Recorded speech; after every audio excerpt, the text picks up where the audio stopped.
நேற்று வேண்டாம் என்று போனாயே, திடீரென்று இப்போது உனக்கு என்ன சொத்தின் மீது ஆசை வந்து விட்டது? பெருமாள் கேட்க சொல்கிறார், நான் கேட்கிறேன்.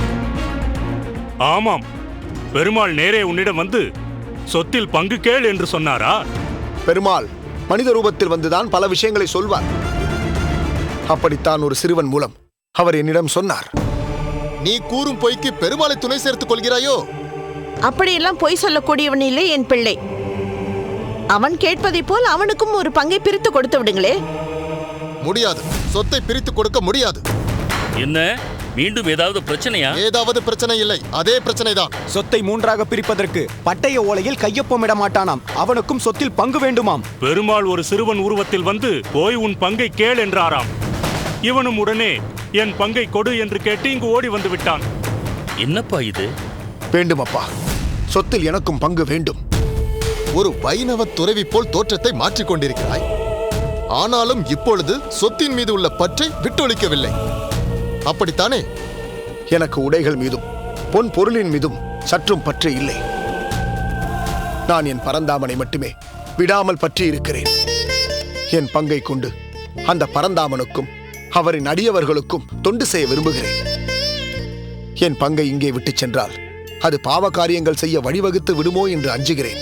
அப்படியெல்லாம் ஒன்றும் நடக்காது, அதை நாங்கள் பார்த்துக் கொள்கிறோம்.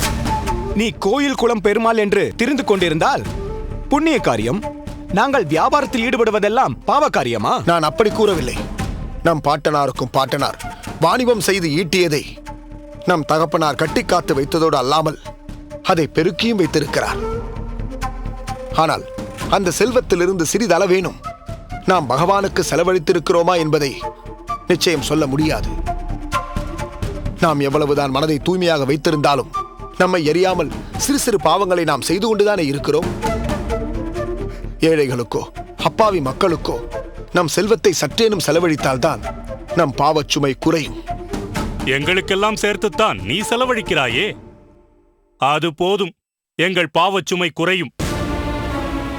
இல்லை, அவன் சொல்வதில் நியாயம் இருக்கிறது. அவன் உங்கள் எல்லோரையும் போல் பொருள் ஈட்டவில்லை என்பதுதானே நீங்கள் அவன் மீது காணும் குறை. ஆனால் அவன் உங்கள் அன்னையின் மணிவயிற்றில் உதித்திருப்பது, அதுவே அவன் நிறை. ஒரே வயிற்றில் பிறந்த நால்வரும் சொத்தை சமமாக பிரித்துக் கொள்வதுதான் முறை என்ற முடிவிலிருந்து தான் மாறியதற்கு அவன் தன் பங்கை வேண்டாம் என்று சொன்னதுதான் காரணம்.